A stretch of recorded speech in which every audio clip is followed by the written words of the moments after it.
Dok je Srbija gorela pod okupacijom, Nedić je slao pomoć Đujiću i četnicima u borbi protiv ustaša.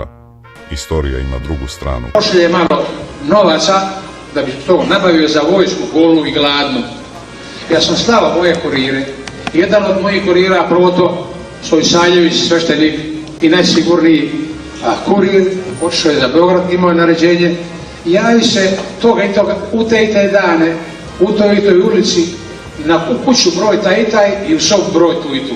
I moj kurir je Prota otišao i otišao je u te dane, u tu ulicu, u tu kuću i našao je 2 žandara Milana Nedića da tražare na ulazu.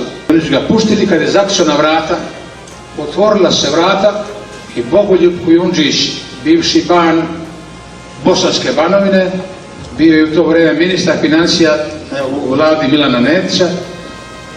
On je otvorio vrata, sjedi u razoru i on je dao pare za vojvodu Đujića. Dakle, a ja sam morao da šaljem potvrdu na Ravnu Goru Draž da sam te pare primio.